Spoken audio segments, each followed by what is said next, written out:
posibilidad ng tagumpay o kabiguan, ng ligaya o lungkot. Kaya marapat lamang na tanggapin si Jesus bilang tagapagligtas at Panginoon. At matapos yun ay panariwain ang katapatan at paglapit sa Kanya bawat araw o day by day. Ang day by day ay naglalayong umalalay sa pang-araw-araw na pamumuhay. Narito po si Kuya Ed Lapis sa mensaheng pinamagatang Self-Improvement Tips from God.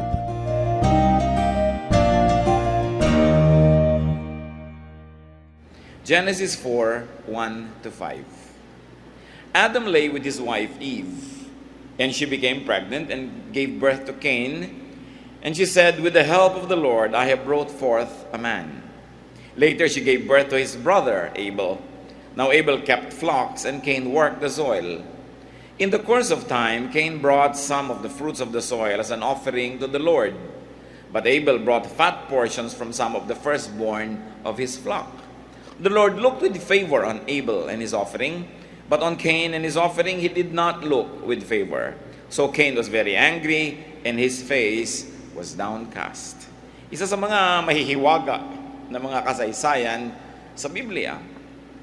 Sinasabi na si Eva ay nanganak at nakadalawang anak na siyang lalaki at nagkaedad ang mga ito at yung isa naging agriculturist. Well, both actually were agriculturists. Isa horticulturist at isa nasa animal husbandry. Magkaiba sila ng ofisyo sa buhay. Nag-aalaga ng hayop yung isa at yung isa naman ay nagpapalaki, nagtatanim, nagpapabunga ng mga halaman. Dumating ang panahon ng magkapatid na ito ay magbibigay ng kanilang handog sa Diyos. Ang dinala noong si Cain ang kanyang vegan platter. Siguro vegetarian siya. Dala-dala niya ang isang katerbang gulay, mga prutas, at yung isa naman dala mga taba ng hayop at mga laman ng mga magagandang bahagi ng karne, at pareho nilang ini-offer sa Panginoon. Hindi ipinaliwanag sa atin ng nagkukwento na nagsulat kung bakit tinanggap at nagustuhan ng Panginoon yung karne na may mga taba-taba at hindi tinanggap yung mga gulay at prutas. This is no statement for or against vegetarian diets or against or for meat diets. Hindi sinabi kung bakit. Definitely merong malalim na dahilan. And so here we look at life's conflicts. Konti pa lang sila, ang liit-liit pa ng pamilya nila, may conflict na. Life's conflicts can come from the outside. Sa labas ng tao. Your conflicts in life can probably come from people. From other people whose presence, whose interest and space can take yours. In Cain's case, there was a brother, a second son. So there was competition, probably for parental love or for space. Itong kwentong ito ay marami pang ibang layers Sinasalamin din nito yung matagal na conflict ng mga dalawang uri ng hanap buhay. Yung nagbubukid, nagbubungkal ng lupa, nagtatanim, at yung mga nag-aalaga ng hayop. Kasi kadalasan, magkakompetensya sila for space. And there was also apparently a competition for God's approval and blessing. As if God's blessing and approval is not enough to go around for everybody. Parang isa lang yung approval na yon. Ang kwentong ito ay napakaganda ring metaphor. Isa ring magandang halimbawa ng mga sagisag ng talinghaga na dapat laliman mo ang pagbabasa para lalo mong makuha yung mensahe niya. But enough for us now to look at sibling rivalry. And sibling rivalry or pagkakompetensya na magkapatid is the second oldest recorded human conflict na nangyari dito. You know what was the first? The first was the man-woman or husband-wife conflict. Nung nag-conflict si Adan at si Eva, kung sino talaga may kasalanan sa pagkain nila ng prutas, yun ang unang human conflict. Pangalawang na-record itong conflict ng magkapatid. So, this problem and conflict can come from the outside. Outside forces, persons outside of you, forces outside of your control. And yet, conflict can also come from the inside. At ito ang mas maraming conflict, ito ang mas mabigat, at mas malalang conflict. Kaya pag nagdadalawang loob, di ba may conflict ka? Kahit nga ano yung gagawin mo, kahit nakakatakot, pero buo ang loob mo, wala kang takot kasi buo yung loob mo. Pero oras na nagdalawang loob ka, yung loob mo ang lumaban sa iyong sariling kalooban, nagkaroon ka ng dalawang pananaw, nahati ang iyong tapang, nahati ang iyong energy, nahati ang iyong allegiance, hirap ka nun. Ganon-ganon din yung kantang Torn Between Two Lovers.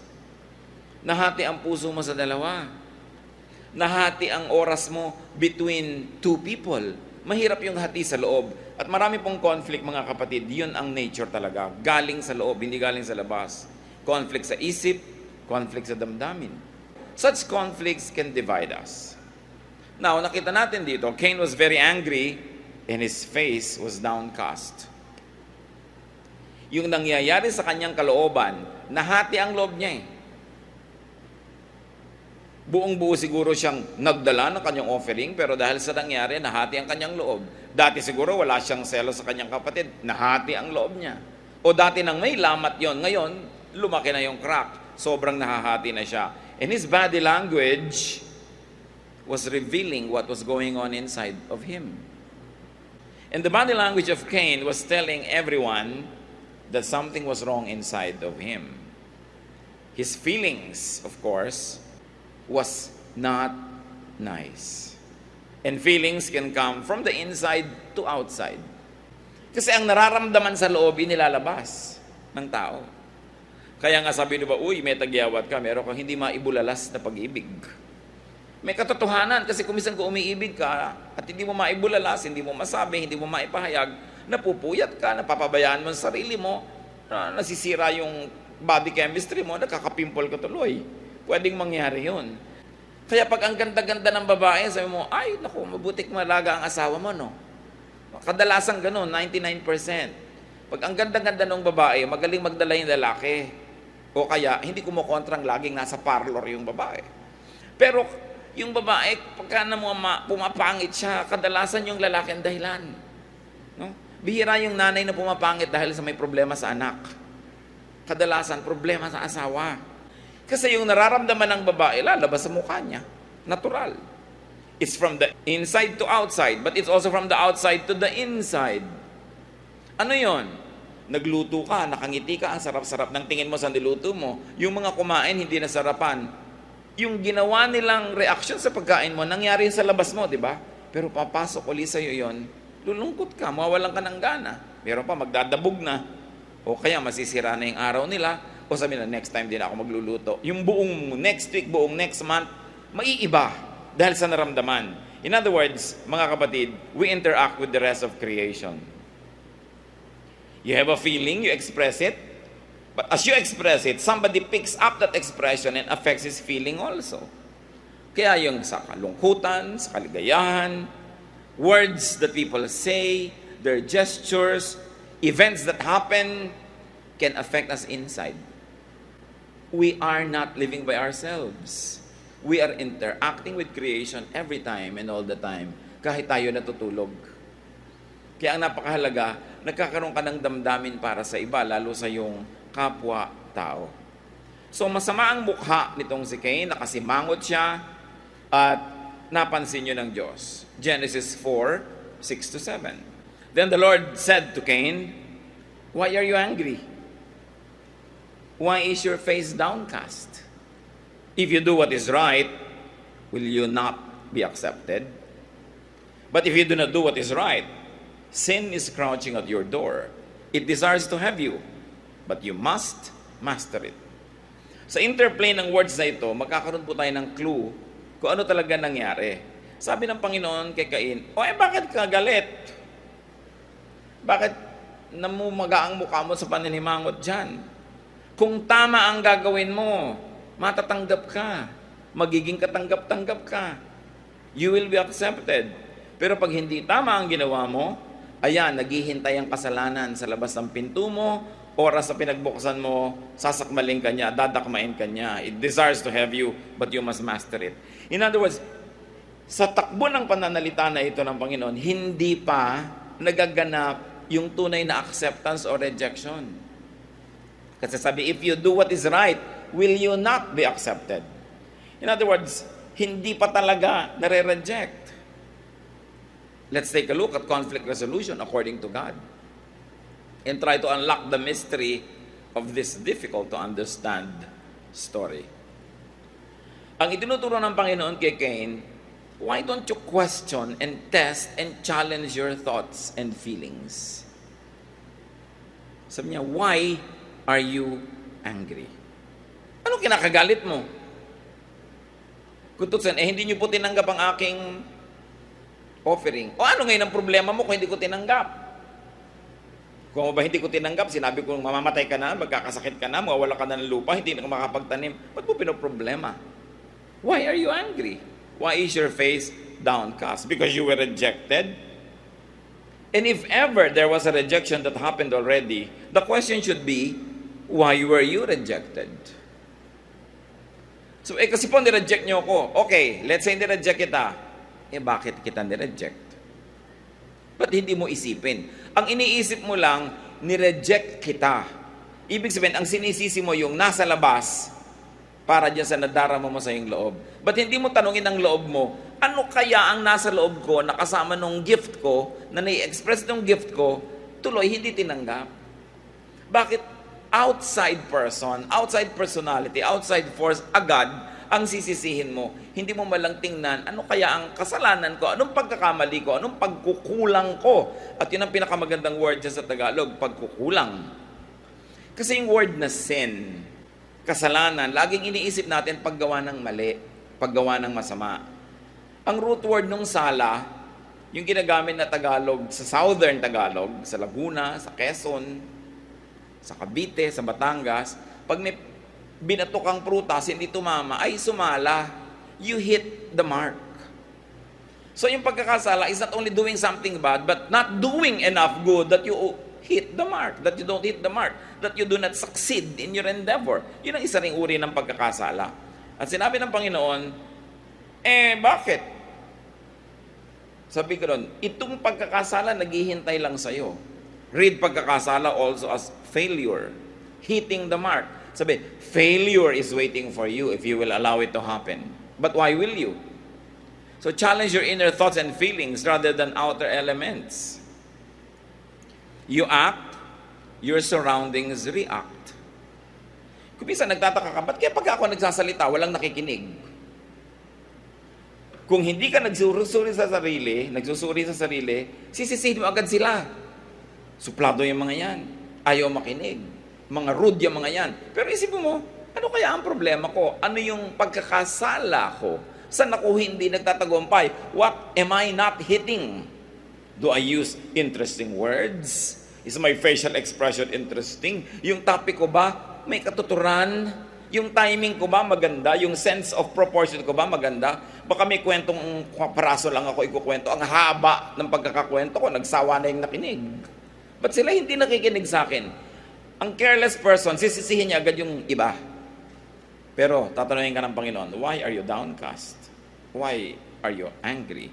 Ba't hindi ka mag-aral? Ba't hindi mo suriin ang sarili mo? Bakit ako iniiwan lagi ng mga kabarkada ko? Ba't kaya pagka ako nakasama ng asawa ko, walang kakibo-kibo, pero pagka iba, ang saya-saya niya? Baka naman wala kang kalatoy-latoy na kausap. So hindi siya agad ang poproblemahin mo. Ang poproblemahin mo muna, so, why are you downcast, O my soul? Why are you angry? Why is this an important truth to learn in self-improvement? Because you can control what's inside. You can't control what's outside. Hindi mo kayang kontrolin ng interest ng listener mo. Gusto lang nilang nakikinig, halimbawa, kung Bisaya yung salita. Hindi mo kayang kontrolin yun, yun ang gusto nila. So gusto mong pakinggan kanila, mag-aral ka ng Bisaya kasi kaya mong kontrolin ang sarili mo. Hindi mo kayang kontrolin yung kapwa mo na ang gusto niya, masayang usapan.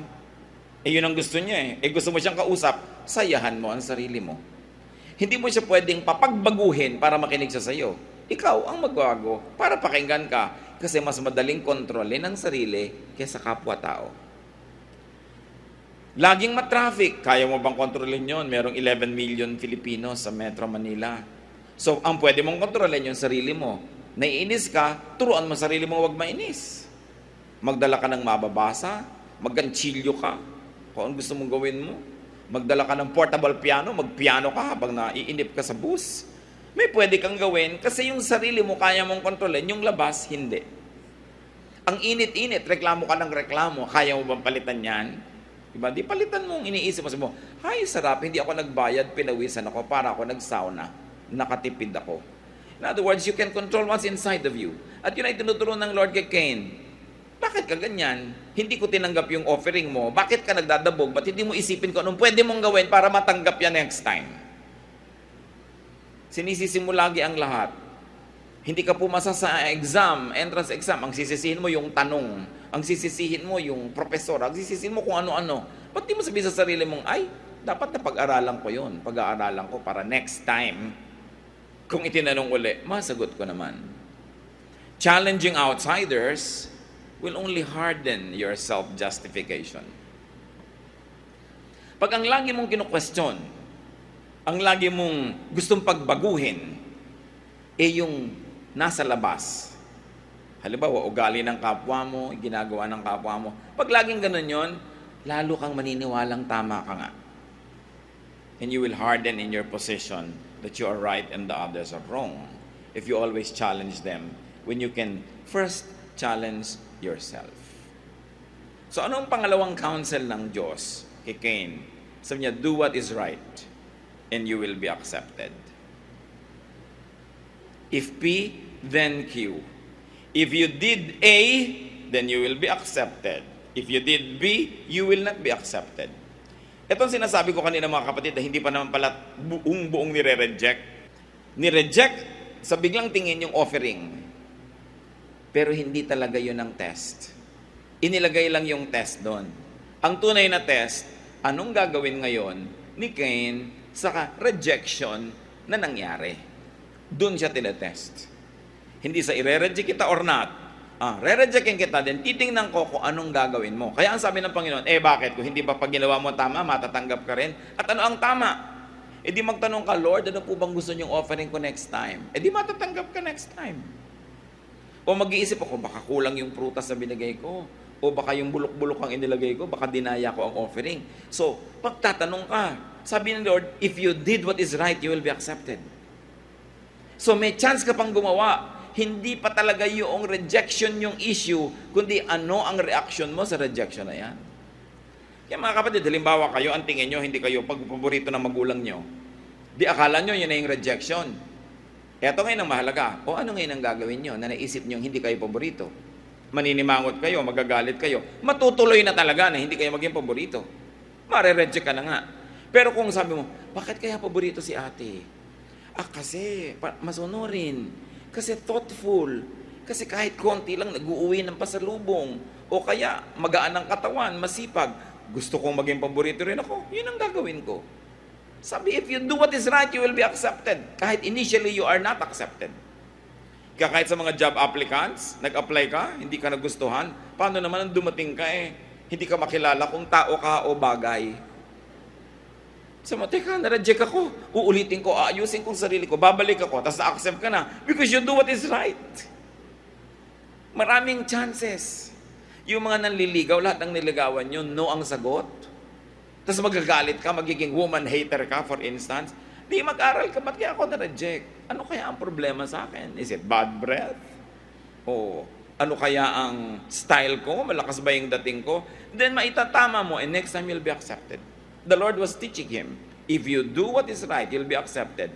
That rejection of that one bilao of gulay is not the end of the world.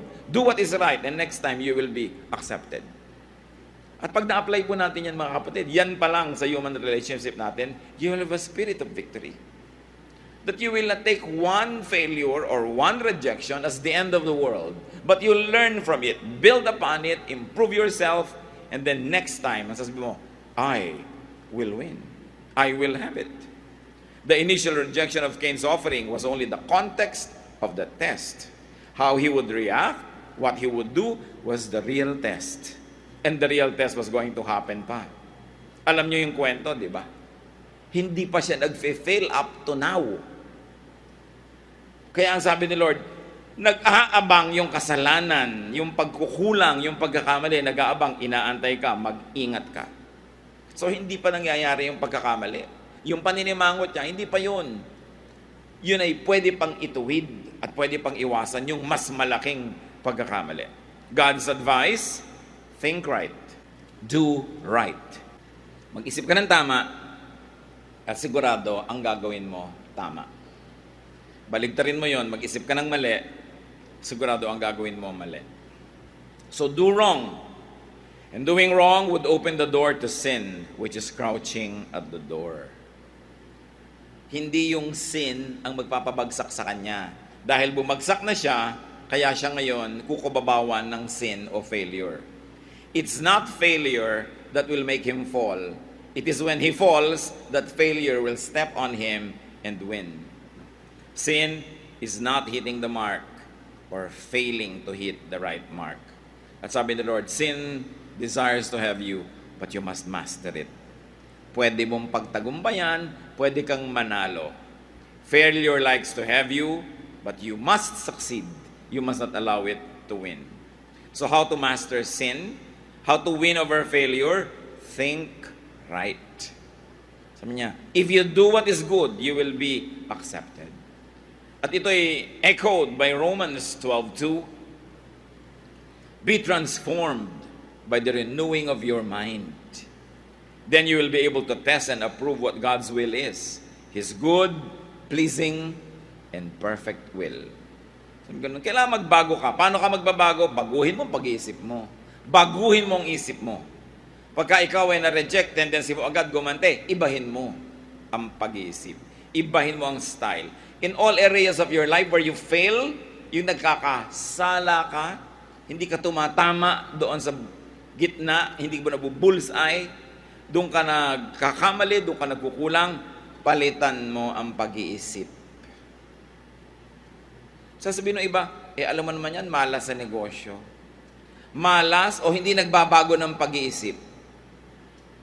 Dating mapagtiwala na siya, hindi pa kilala, pinapautang, nawa 1, 2, 3, nalulugi. Magnenegosyo uli, meron na namang hindi kilala, papautangin na naman, na 1, 2, 3 na naman. Magnenegosyo uli, ulitin na naman niya yon. Hindi siya nagbabago ng pag-iisip. So paulit-ulit ang kanyang failure, tapos tatawagin mong malas? Hindi malas yun. Matigas ang ulo. Yung mga yun naman baing yung malas, laging siyang nawawalan ng cellphone. Paano hindi mawawalan? Nag-iiwan ng cellphone dito, kwento ng kwento, linga ng linga. Pwedeng makuha ng iba. O kaya laging iniiwan kung saan-saan. So malas ba yun? Kahit nakakapito na lang na walang cellphone. Hindi malas yun. Burara ang tawag doon. So babaguhin mo yung style mo. So, bakit ba lagi akong nawawalan? Okay, bakit ba lagi ako iniiwan ng boyfriend? 2 linggo lang nilalayasan ako. Bakit? May ginagawa kang hindi tama. So kung gusto mong maiba yun, sabi niya ganun, sin or failure is waiting for you, but you must not allow it to win. Change the way you think. Ask yourself, why am I angry? Why am I doing this? In other words, engage your mind. Tanungin mo sa sarili mo kung bakit ka ganyan para malaman mo ang sagot. Be transformed. First, change your mind, and then you will see God's truth. You will not see God's truth and then you will change your mind. No, change your mind first. And then you will see it. Parang to believe is to see. Hindi to see is to believe. First, you have to believe. And then you will see. So sa ating self-improvement, sa conflict sa mga kapwa natin, the battle is within. Meron mga tao, lagi silang napapaaway. Sabi mo, yan, hinahabol ng away. Hindi. Meron siyang sistema ng pag-iisip na nagiging action, nagiging facial expression, nagiging kilos, nagiging salita na naghahamon ng away mula sa kapwa. It all starts within. So man's real enemy is his own dark side. Hindi naman si Satanas ang kalaban mo kasi wala naman siyang magagawa kung hindi ka papayag.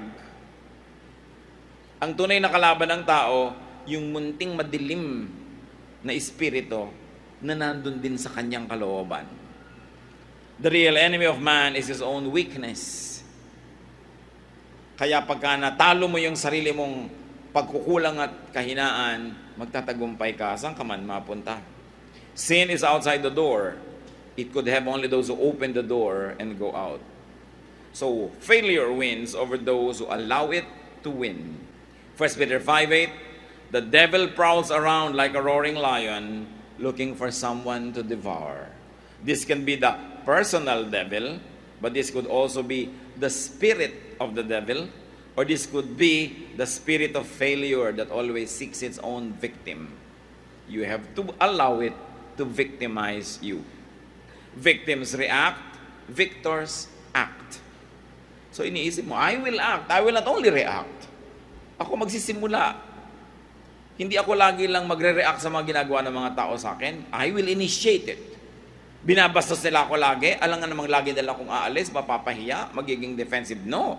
Gagawin ko ang sarili kong kagalang-galang para hindi nila ako bastusin. Kasi habang may mga taong bastos, ang totoo, may mga taong bastusin talaga. Yung action nila, yung arte nila, yung pananamit nila, humahanap na sila yung mabastos. Kaya magtataka ka, may mga babaeng sabi lang, bastusin yan, kahit na lang saan mapunta. Lagi nilang nagiging biktima ng mga lasing.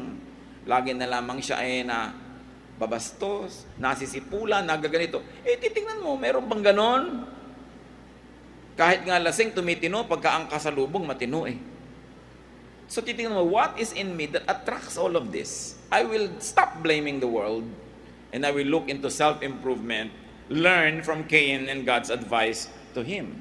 Sabi niya, look into yourself. Genesis 4:8. Now Cain said to his brother Abel, let's go out to the field. And while they were in the field, Cain attacked his brother Abel and killed him. Dito pa lang siya nag-fail. Hindi pa failure yung kanina. Yung hindi natanggap yung kanyang offering. Kasi hindi naman niya siguro kasalanan na hindi natanggap. Hindi nga natin alam, walang binigay na dahilan. So wala ka namang dapat ikagalit, hindi natanggap dahil ayaw. Kasalanan mo ba yung kung ayaw ka? So, kung ayaw, maghanap ka ng ibang i-offer. Baka mamaya, tama na yung maibigay mo, matanggap na. So, hindi yun ang failure. Ang failure, hinayaan niya yung rejection na yon, na yung isip niya ay lumabo ng todo, at pag-isipan niya ngayong patayin ng kanyang kapatid. Cain's take on God's advice, disobedience.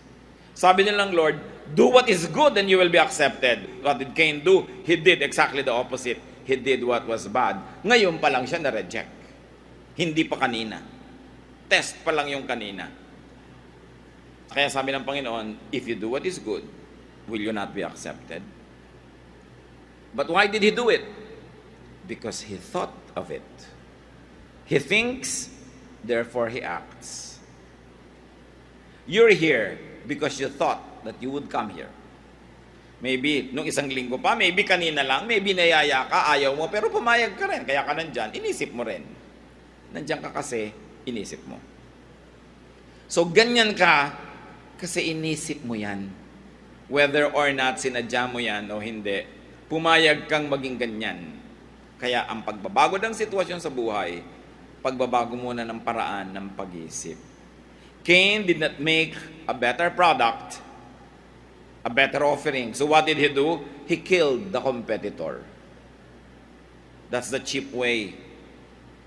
Hindi mo mapataas ang sarili mo, putulin mo yung ulo ng mga katabi mo para magmukhang ikaw ang pinakamataas. Hindi ka mapuri dahil kulang ka sa mga katangian, pintasan mo yung iba para magmuka by comparison na marami kang katangian. That's a cheap way. Hindi siya makapag-offer ng mas magandang produkto na dadalhin sa Diyos, pinatay na lang niya yung nagdadala nung nakakalugod sa Diyos. What are the steps of and steps to disobedience? Na nakita natin sa kwento? Mentally rejecting bright counsel or teaching. Nagpapayo na ang Diyos, do what is right and you will be accepted. Hindi tinanggap dito sa isip. Nagsara ng tenga, lumampas lang. Buo ang loob niya, papatayin kong kapatid ko kasi nadaig niya ang aking offering. Binibigyan na siya ng payo, hindi niya binigyan ng puwang. It begins in the mind. It begins with stubbornness. Kaya yung matigas ang ulo, yung ayaw makinig, isang malaki ang kalugihan ng tao. Dapat nakikinig ka muna para makakita ka ng magandang dahilan para sumunod. Isa pang hakbang tungo sa failure, is entertaining disobedient and dark thoughts. Una, nireject niya yung good thought, at dahil walang good thought na laman yung brain niya, nagkaroon ng laman, bad thought. Wala namang kasing vacuum, mga kapatid. Bakit ba yung vacuum hinihitit yung dumi, hinihitit yung tubig, hinihitit kahit lahat? Kasi walang vacuum. Pag may na-vacuum, kahit sandali lang, gagawa yun ng paraan na magkaroon siya ng laman. Kaya yung straw, bakit po ba tumataas yung tubig dun sa straw? Hindi dahil hinihitit nyo yung tubig. No! Alam natin yan sa grade 3 science. Pag hinihitit nyo yung straw, hinihitit nyo yung hangin na laman ng straw. Dahil nawala yung hangin sa loob, umakyat yung tubig dahil na-vacuum yung straw. Hindi nyo hinihitit ang tubig, ang hinihitit nyo yung hangin. Kaya subukan yung bitawan, yung hangin, babalik sa straw, bababa ulit yung tubig. Ganon din ang utak, mga kapatid. Pag walang laman, papasukin ng masama. Kaya dapat lagi mong nilalamanan ng mabuti para hindi magkaroon ng chance yung masama. Hindi mo kailangang umimbento ng masamang iniisip. Tigilan mo lang mag-isip ng mabuti. Mababacuum yung brain mo, may papasok na bad. Kaya ang sinasabi, an idle mind is the devil's workshop. Wala namang taong walang ginagawa. Kasi pag wala kang ginagawang mabuti, may gagawin ka. Gagawa ka ng masama. At yung wala kang ginagawang mabuti, masama na yun. Lumampas ang maghapon, dapat sana may nalinis kang bahay, hindi mo nilinis. Anong tingin mo dun? Dumating ang isang buwan, dapat sana sumweldo ka kung namasukan ka, pero hindi ka nagtrabaho, tumunganga ka isang buwan. Anong tingin mo dun mabuti? Kaya ang tao, para umiwas siya sa paggawa ng mali, pinupuno niya ang buhay niya ng paggawa ng tama. At lalo kung marami kang energy, pinapagod mo ang sarili mo para sa gabi makatulog ka na, huwag ka nang umimbento pa ng kasalanan. Kasi maraming naiimbentong kasalanan ang taong hindi makatulog. So gagawa ka ng paraan para ka antukin at papagurin mo ang iyong sarili. So this guy not only rejected good counsel but also entertained bad thoughts. And then another step, thoughts, no? Executing ungodly thoughts. Naisip mo na, tapos gagawin mo pa. Kasi habang hindi mo pa ginagawa, hindi pa lumilipat yung gusto mo sa physical world. Nasa spiritual world pa siya. At tayo pong mga tao, sapagkat nilikha tayo ng Diyos na espiritu at katawan, meron tayong kapangyarihan na ilipat sa physical world yung spirito.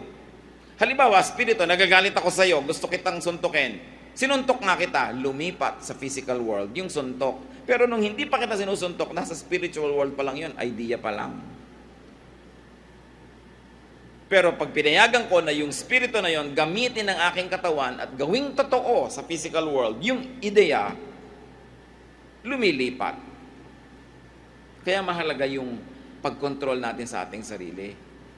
Ang ating katawan, instrumento, so that what is intangible can be tangible, what is spiritual can be physical, what is profound can be profane through our body. So, ginawa niya yung totoo. And of course, the body is the slave of the mind. Kaya ang sabi ni Paul, I beat my body and make it my slave. Dahil may conflict din yung mind at body. Gusto ng body, siya ang masunod. Anong mangyayari sa iyo kung yung body mo ang laging nasunod? Puro sarap lang. Mabuti sana kung hindi masama yung sarap. Meron ding masama ng sarap, di ba? Puro katamaran ang gagawin niyang body na yan. Puro makasarili. Kaya the body should be the slave of the mind. In a positive way. But in a negative way, the body can be the slave of the mind. Meron kang demonic spirit na gusto mong sakalin yung tao, tapos ginamit mo yung kamay mo para sakalin siya, yung ideya ng sakal, naging totoong sakal, kasi through your physical body. But everything happens first in the mind. Lahat sa isip mo na nagaganap. Pag naganap na doon sa isip at hindi pinigil, lilipat sa katawan, magiging totoo. Kaya yung mga sinasabi nila kung minsan, it's all in the mind. Pag naisip mo, pwede mong gawin. Ang Panginoon, pag may lumalapit sa Kanya, gustong gumaling, sasabihin, naniniwala ka ba na gagaling ka? Opo, sige, kung anong paniniwala mo, yun ang mangyayari sa'yo. The Lord says, your faith has healed you. Why are you healed? Because you believed in your mind that you will be healed.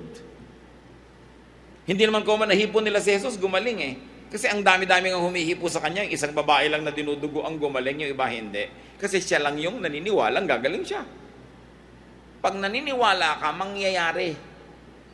Napakamakapangyarihan ang isip ng tao. We were created in God's image. Bakit may baso dito? Kasi inisip ko, lagyan niyo ako ng baso, nauuhaw ako pag nagsasalita ako. Di may baso, naging physical yung baso. Pero kung naisip ko lang yun, hindi ko yung pinagawa, ideya lang yun. Hindi yun magiging physical. Kaya iniingatan natin mga kapatid, kung ano ang iniisip natin, dahil malamang mangyayari yon. Yung cellphone, bakit may cellphone? May nag-isip na gagawa siya noon, nagawa. But nag-improve, may nag-iisip na, i-improvein ko yon. Bakit yung plancha, hindi yung hawakan ng umiinit? Kasi yung nag-imbento, inisip niya, ang iinit dapat yung flat, hindi yung hawakan, dahil hindi walang bibili.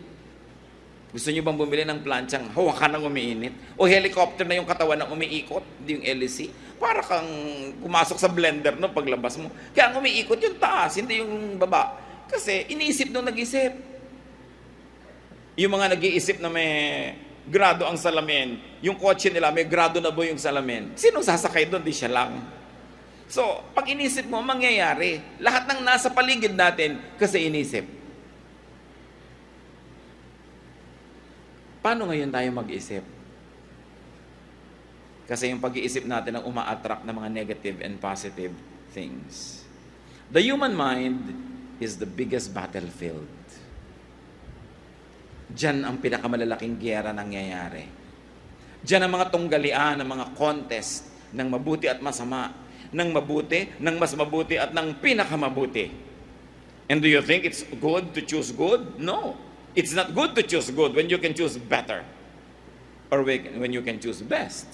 Always we are choosing. Kaya napakahalaga ng isip, pinapatalas, ginagawa mong sharp, but not too sharp. Ha? Sabi ni Solomon, too much study wearies the soul. Maging matalino ka na lang para yung practical things in life, makinabang ka, pero huwag mong sobrang talinuhan, baka sobrang malayo ang marating ng isip, lumungkot ka lang. Kailangan, kinokontrol mo rin yung mga bagay na yan. So, mind the mind. So, God tips on conflict resolution, self-improvement. May conflict kayo ng kapatid mo, sarili mo ang improvein mo. At kung ginawa din niya sa sarili niya yon, bukas wala na kayong conflict. Pero hindi naman ganun eh. Ang gusto mo siya magbago, ikaw hindi. Eh yun din ang gusto niya, ikaw magbago, siya hindi. Kaya 5 taon na magkalaban pa kayo. Hindi na yun may iba. Hindi mo babaguhin ang iyong pag-iisip. Magbiyanan na wala ng katapusan na conflict. Paano? Walang nagbibigay. Gusto nung isa siyang masunod. Ang gusto nung isa siyang masunod. Eh kung binabago mo yung isip mo, ibibigay ko nga sa manugang ko yung gusto niya.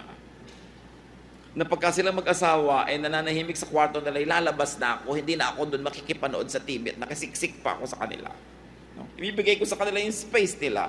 Pagka hindi kayo nagkasundo, yung biyanan ko naman kasi, ang gustong sinigang, ang asim-asim, eh ako nang ayoko. Di, magluluto ako at mamaya hahanguin ko yung isang hindi pa maasim, yung kalahati, at aasiman ko yung natirang kalahati, at yun ang kanya, at akin yung nauna, eh di masaya kayo pareho. Hindi, ayaw niya pala ng maasim, ha? Alam niyo gagawin niyo, di ba? Mga impactado gagawin niyo, lalo niyong aasiman. Kaya kayo nag-aaway, no? Iinisin mo lalo, ayaw pala niya, ha? Kaya ang gulo ng buhay. Pero pag inisip mo, babaguhin ko ang sarili ko para niya ako magustuhan. Then, pag nagustuhan na niya ako, magbabago rin yan, magugustuhan ko rin yan. At kahit hindi siya magbago, eh ako naman yung nagbago. Dating naiinis ako sa kanya, hindi na ako naiinis. O di masaya ako. Bahala siya kung malungkot siya. Pero ako masaya. Ang ilit-lit yung kwento ni Cain at ng Diyos, pero mapakahalagang encounter. Kaya pagka ikaw nagalit, tanong mo agad sa sarili mo, ba't ka nagalit? Ba't ka nakasimangot? Halika nga, mag-usap tayo, mananalamin ka. Ba't ka nagalit? Kasi hindi ka natanggap sa trabaho. Eh, paano? Hindi ka ba mag-spelling? Spell boy mo lang. 0. Wala. So, paano ka matatanggap? So, teka, pag-aaralan ko yan para next time matanggap ako. Why are you downcast? Why are you angry? You should not be angry. You should just change yourself. Then, if you do what is right, you will be accepted. If acceptance is what you like. Look for and look at your own inner problem. Madalas, nasa loob natin yung problema. It's not what they said, but it's what we think they said. Kaya tayo nagagalit. And then address your own inner problem. Change the way you think. Change your thoughts, and you will change your deeds. You will change your ways. You will change your life. It begins with the thought. It is followed by an act. An act that is repeated becomes a habit. A habit that is lived out becomes character. So where does it begin? With the thought. Think right. Think of what is right. Ano mga pinag-iisip nyo sa gabi, mga kapatid? Kung anong iniisip nyo, gano'n na magiging quality ng inyong gabi. Iniisip nyo ang mga kalungkutan, ang mga taong namatay na noon na namimiss nyo, mababalisa kayo at malulungkot. Iniisip nyo baka magkasunog, baka lumindol, baka gumuho ang building, baka may ganyan-ganyan, matatakot kayo. Iniisip nyo baka tumigil pumintig ang inyong puso, baka kung ano magkaroon kayo ng heart attack dyan habang nakahiga kayo, hindi kayo matutulog. Wala ang asawa nyo, nagtatrabaho, iniisip nyo, nangangalo niya, mababalisa kayo. Ano bang iniisip nyo? Kasi ang iniisip nyo, magiging amo nyo. So anong dapat mong isipin? Philippians 4:8.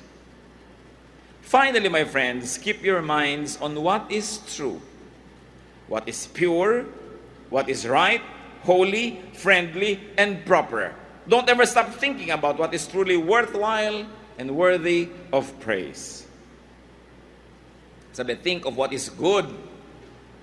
And to borrow from Mrs. Marcos, think of the true, the good, and the beautiful. Why think of the true and the ugly? May true and beautiful din naman Bakit mo laging ilalagay yung ugly? Kaya ang policy niya nun, totoo, meron tayong mga squatter, pero bakit lagi niyo nang gusto ipakita sa mundo? Meron din naman tayong magagandang mga tanawin, magagandang lugar. True din and beautiful. Merong true and ugly. Yung asawa mo, merong true and beautiful traits. Meron ding true and ugly.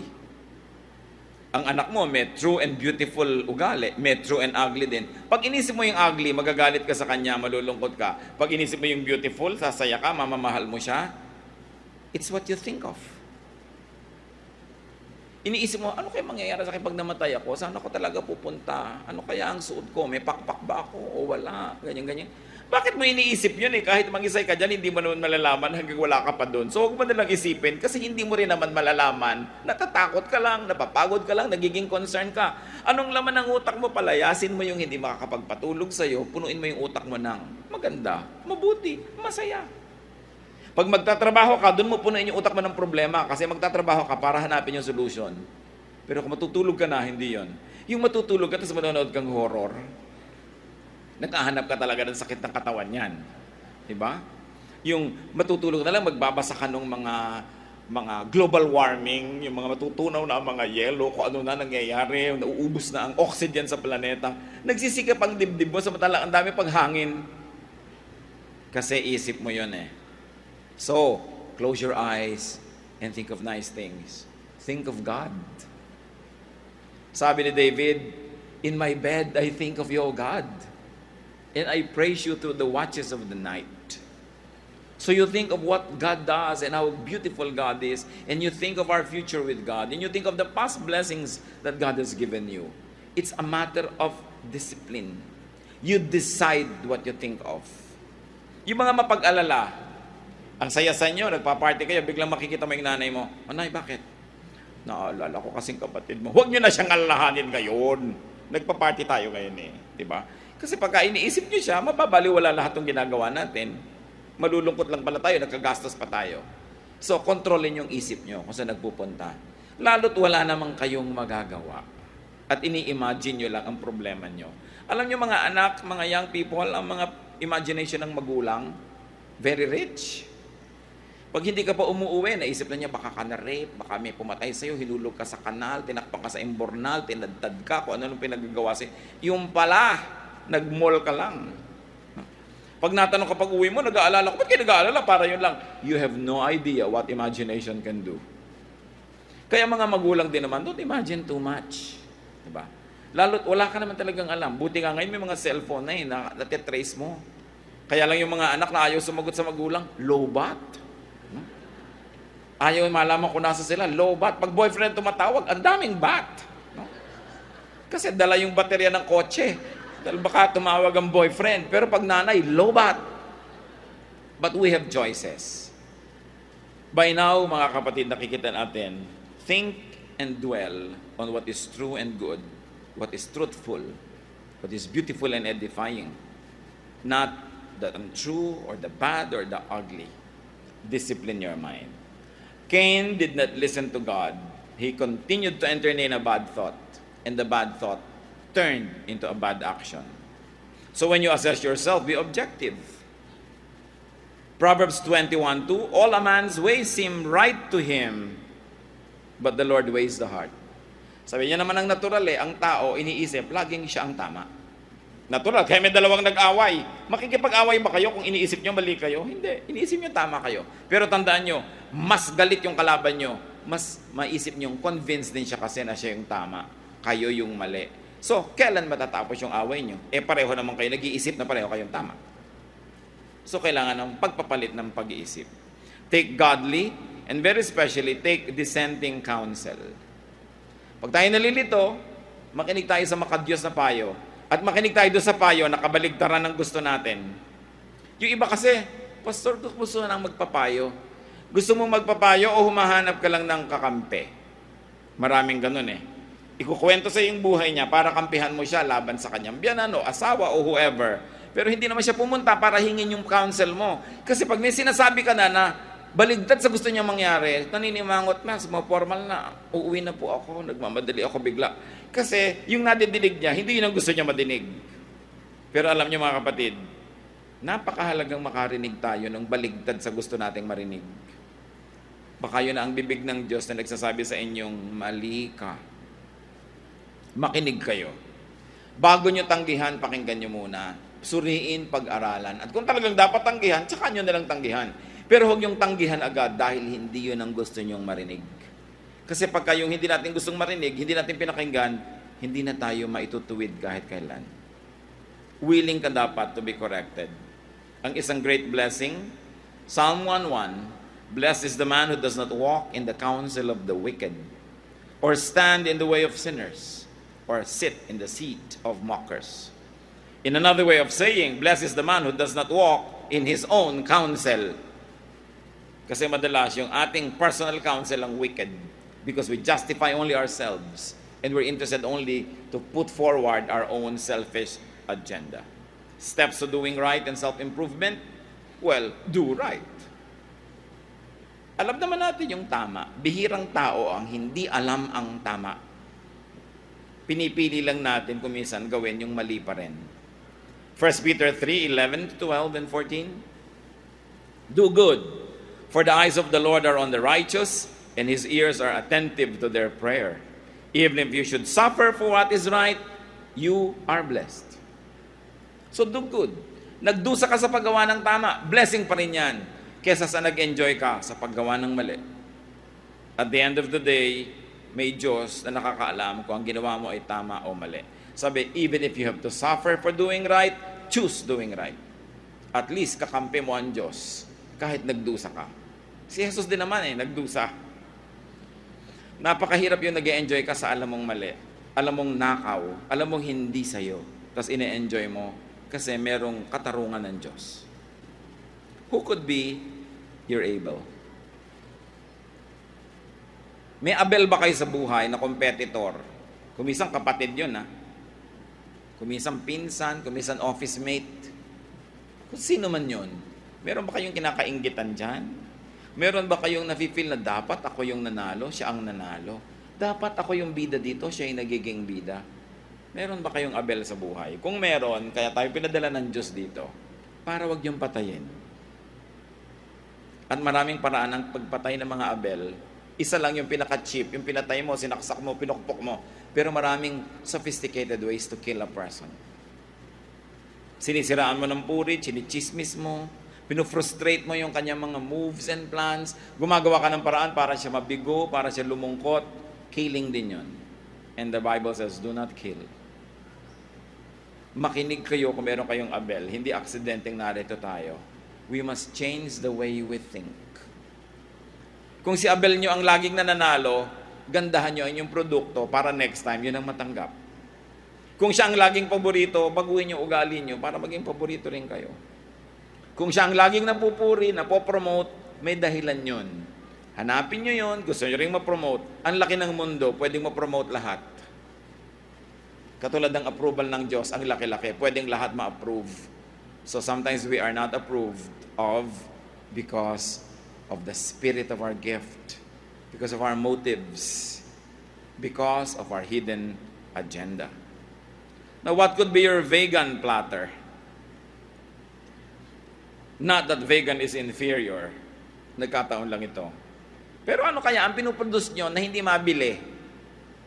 E di ayusan nyo para mabili.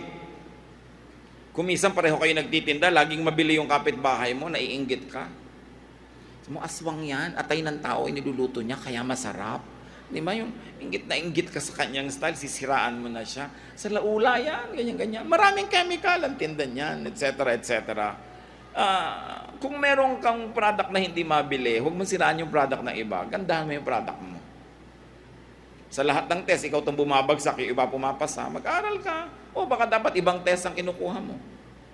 Baka nasa mali kang field kaya hindi ka nag-excel. Wala namang taong mali. Lahat tayo nilikha ng Diyos. Ang tanong mo, ba't di ako mag-click? Siguro nasa maling field ka. Diba? Dapat siguro hindi ka sekretarya. Baka dapat sirkera ka. Meron kang kinabukasan yung tumutungtong ka sa mga elepante. Habang yung elepante nakatungtong sa bola, malay mo, yun ang karir mo. Hanapin mo dapat. Kasi kung hindi ka nag-click dyan, change your mind. Change your style. Change your career.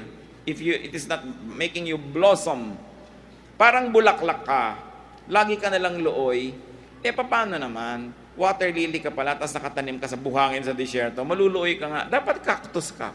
Kunado ka sa desert. Ngayon, hindi ka cactus, wag ka dun. Hindi ka nagkiklik dahil hindi ka dun. May mga negosyo, ulit ka ng ulit, hindi mag-click. Siguro hindi yun ang negosyo mong bagay na gawin. May nakatanim lang siguro sa isip mo, may nakita kang pinsan mo noon, successful, gusto mong kopyahin, pero hindi ka siya. Every person will blossom if only you are in the right place.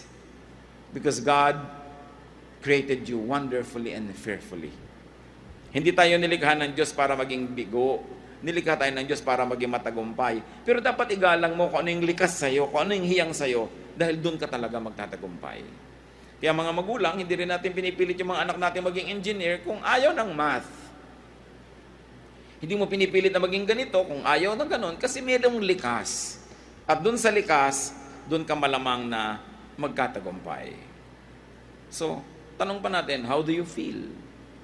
Ano bang nararamdaman nyo ngayon tungkol sa mga tao sa paligid nyo, mga pinaggagawa nyo? Baka may dumating dito sa inyo, galit na galit kasi sa company, hindi ka na-promote, may na-promote na isa. O kaya merong sales na agaw ng isa, sa'yo na dapat bibili, na lumipat pa. How do you feel right now? Is there a Cain inside of you? Seething, angry, jealous, plotting to take revenge? You're here for a purpose. Change your mind. Don't go out that door feeling the same way you felt before you came in. Because a worship is a date with God. And God speaks to us. God heals us. God would like to change us. Hindi tayo para ipatalo, para lahat tayo panalo. Para lahat tayo matagumpay. What's on your mind? Ano maiitim na balak ang laman ng isip nyo ngayon? Baka meron. Baka meron sa inyo dyan, last night ko na ngayon, lalayasan ko ng asawa ko bukas. Maghunos dili kayo. Di ba? Mag-isip-isip. Ano bang mga laman ng isip natin? Kung anong balak natin gawin? Meron kayang masamang balak na laman yan? Kaya tayo narito, pinipigil kayo ng Diyos. Sabi niya, if you do what is right, you will be accepted. Sin is crouching at the door. You must overcome it. And by the power of God, we can overcome it. But if you like to lose, it is so easy to lose. All you have to do is stop trying to win and you will already automatically lose. It's like riding a bicycle. The moment you stop moving forward, you fall. Yung momentum mo dapat maintain. So what sin crouches at your door? Anong tukso, anong kasalanan ang nag-aabang sa labas, nag-aabang mamaya, nag-aabang bukas, nag-aabang next week, nag-aabang lang na magbukas ka ng pinto at pagbukas mo, biglang-biglang dadakotin ka na niya at magsisisi ka pala. Do what is right. If you do what is right, God will accept you. Improve the planet by beginning within you. And if everybody did that, can you imagine what a beautiful planet it will be? Ama namin sa langit, salamat sapagkat kayo Diyos na nakakabasa ng isip namin, alam niyong nadadama namin. Gusto niyo kami maging masaya, maging matagumpay, makapangyarihan, matatag, mabunga. Ituro mo sa amin, Panginoon, kontrolin ang aming isip. Bantayan ang aming mga pinag-iisip na nagiging gawain namin at nagiging buhay tuloy namin. Magbulay-bulay tayo mga kapatid kung meron tayong mga dapat ihingi ng tawad. Baka meron tayong mga iniisip na hindi maganda, iniisip na mga bitter. You say, Lord, may mga laman ng isip ko na gusto kong isuko sa inyo ngayon, gusto kong alisin ninyo. Kusa kong binibigay dahil hindi niyo naman ako pupwersahin. At sa pagtayo kong ito, I surrender my mind to you. I like you to be Lord of my mind. I like you to be the inspiration, the light, the power of my mind. Kung meron sa ating may tendency mag-isip ng masama, hingi natin yan sa Panginoon ng kapangyarihan. Kung may tendency laging maging sensitive, laging ma-misunderstand natin ang kapwa, madaling magalit, madaling manisi, it's a spiritual battle. We need the power of the Lord to fight it. You stand, we're going to ask. The Lord is here to empower those that need that power. Panginoon, salamat sapagkat kayo Diyos na umuunawa sa amin. Pero hindi lang pang-unawa, nais nyo kaming bigyan ng kapangyarihan. Pero dapat naming isuko ang aming mga sarili para ang kapangyarihan nyo ang umiral. Ang mga tumatayo ngayon, mga Panginoon, nagsusuko ng iniisip. Maaring iniisip na sinasadyang isipin. O kaya maaring mga isipin na hindi sinasadya pero laging sumasagi sa isipan na i-entertain tuloy at naghahari na doon kahit ayaw namin na yun ang iniisip namin. Lord Jesus Christ, be Lord of our minds. Wash our minds, O God, with the blood of Jesus. Empower us by the wounds of Jesus. We are healed. Let your Spirit reign in our hearts. Patibayin niyo po kami, bigyan niyo kami ng tapang ng Espiritu, bigyan niyo kami ng buong loob, bigyan niyo kami ng pananalig, ng pag-asa, at turuan niyo kami maging mapagpakumbaba, mapag-isip ng mabuti, ng totoo at ng kaiga-igaya sa inyo, at ang mga pag-iisip namin, Panginoon, na nagbibigay sa amin ng alalahanin, ng mga takot, ng mga worries, in the name of Jesus, we reject and we put at the feet of the cross of Calvary.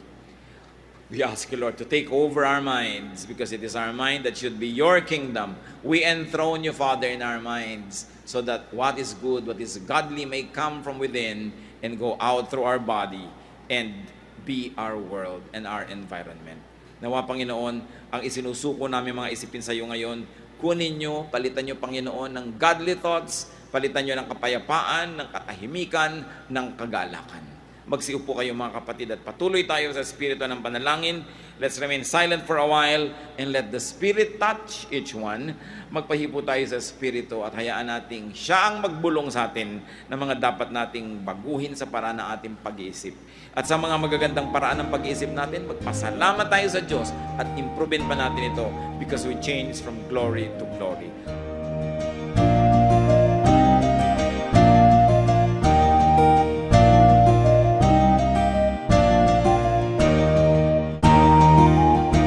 Ang katatapos pong mensahe ni Kuya Ed Lapis ay pinamagatang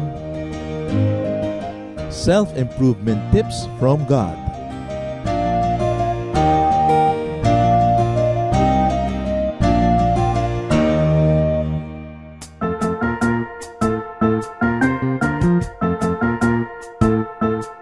Oras na po para pansamantalang magpaalam ang programang Day by Day. Tayo po'y magsama-sama tuwing ika-6 hanggang ika-7 ng umaga, araw-araw. Magandang umaga po at mabuhay ang Panginoong Hesus!